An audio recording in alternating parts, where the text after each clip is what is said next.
In an interview with CNBC, Brad Garlinghouse talks about stablecoins, XRP, and the future of digital money.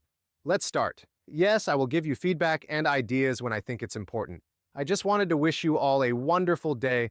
A lot of amazing news has been coming in from the bottom of my heart. Thanks for your help. I hope you're getting it. I hope you're getting bigger. Let's do this. To start the topic, let's talk about stablecoins for a bit. People are really interested in it and business is really good. JP Morgan thinks that the market could be worth up to $700 billion in 2 years. That's a lot of non-hold on a second. The market value of all steady coins right now is about 308 billion bucks. You're telling me it will go to 1 by 2 in a few years. Citibank thinks that in the next 3 to 5 years, the market for safe coins could grow from 1.6 trillion to 1.9 trillion. That is why I don't know what numbers she is using. She didn't sound very sure about those numbers. Before we got into this, I just wanted to give you that background information so you understood. People who are new to crypto and people who are already into crypto are jumping in to give these tokens. I'm bringing this up now because I know there's a Ripple-linked RLUSD that came out in December. I'd like to know how you think RLUSD fits into this stable coin world that is getting more and more competitive. I agree that the amounts said about the size of the stablecoin market are smaller than they really are. I've seen numbers from 750 billion to 3 or 4 trillion. Yes, right on. It's a big problem if you take a step back and think about it. The way information moves today is important, and it doesn't matter if it's about making money or about people. When trillions of dollars are moving back and forth, making it easy for them to pay for things and pay each other is very powerful. So I think a lot of money will continue to flow into this market because it is so big. As you said, Ripple released our fixed coin a little less than a year ago. The market value just went over $1 billion. We're happy with the progress after 10 months. For Ripple, this kind of establishment use case is always the main goal. We're adding our RLUSD to our payment flows when it makes sense, like when it's better to use a safe coin than XRP in a certain corridor or currency pair. You see, we want to make sure that we solve the customer's problem as quickly and cheaply as possible. Stablecoin is sometimes the best way to do that. I think the market will grow as a whole. I believe that Ripple has an interesting role to play in that there are clear market leaders that we like, and I think the whole thing can grow a lot.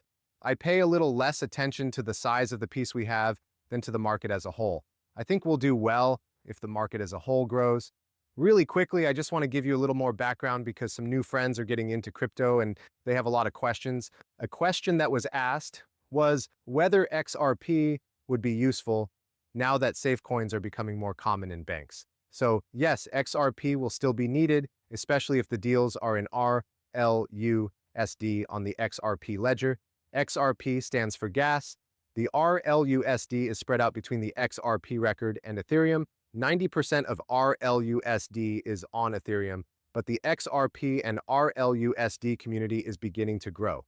For this reason, there wasn't a lot of growth and money coming into the XRP community during the last 4 years while Ripple was in court. A lot of people didn't think Ripple and XRP would make it through that whole thing. And so now that they had clarity and the court decision on their side, there has been an explosion of development. This is where more money will come in, and this is where RLUSD on the XRP ledger will start to grow. I just wanted to give you some background. Could you talk a little more about the plan for RLUSD sharing right now? From our point of view, the RUSD distribution plan is more geared toward the institutional use case and institutional assets. You should know that Ripple Prime, a prime brokerage tool, is now something we own. Yes, where people can use RLUSD as good collateral for government loans. That's why we think it will drive demand for RLUSD in ways that are different from some of the other stable locations. I get it. Moving on to something different, I also want to talk about rules. Ripple is a big deal on Capitol Hill. Before the election, you guys gave tens of millions of dollars to the super PAC Fair Shake. Since President Trump took office, you guys have been to a lot of meetings on the Hill. Anyway, I'm just curious. Based on what has already been done, the loosening of rules, the changes made to the CFTC and the SEC, why was Ripple's case, which was brought by the SEC, dropped? In other words, what else do you want to accomplish in the next 2 years, especially before the midterms? Yeah, I mean, Liz, let me start by saying that I never understood why this turned into a partisan problem. The Biden government seemed to be very against crypto in some way. It never made sense to me that the United States as a whole should accept new technologies that could put the country on the cutting edge of new ideas. We should talk about how these tools are used and make sure they are used correctly. Yes, Ripple has always been a company that puts rules first, but you're right. We at Ripple leaned toward backing a super passee called Fair Shake. Fair Shake backed candidates on both sides of the aisle who were pro-innovation and pro-crypto because we think that's what the industry has been screaming for. We want clear rules and regulations. It's important for us to act, but we've been asking for clear rules so that we know we're doing the right thing when we do something.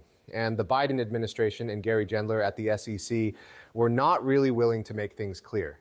And I think we're now seeing a very positive relationship between the government and the people.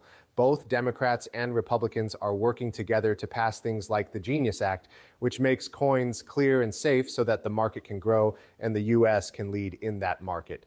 What we still haven't seen, hopefully as soon as the government reopens, is the Clarity Act, which would make it clear what is a digital asset, a security, and a commodity. We hope that other assets have the same clarity that XRP has, having fought in the courts to be declared not a security, but others in the industry don't have that clarity that XRP does. Donald Trump. That's an interesting point. I'm sorry to give you this initial background, but right now you're starting to see a lot of announcements and partnerships around Ripple and XRP. Why? Because a judge has made that clear for XRP, but the rest of the business doesn't have that yet. What does that mean for Ripple and XRP right now? There is still a few dollars left on the price, and it's going up and down and sideways. The market is this and the market is that. That makes sense, but I'm not thinking about today or tomorrow. It makes me think of 2, 3, or 5 years from now.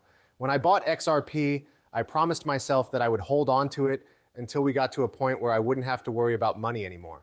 I still believe with all my heart that I put my money on the right company, the right ecosystem, and the right group. Trump had also talked at least a few months ago about setting up some kind of strategic crypto reserve and maybe even buying coins like XRP. There was no action. That subject has been talked about, right? Not in public for a few weeks or months now. Has it been looked at again?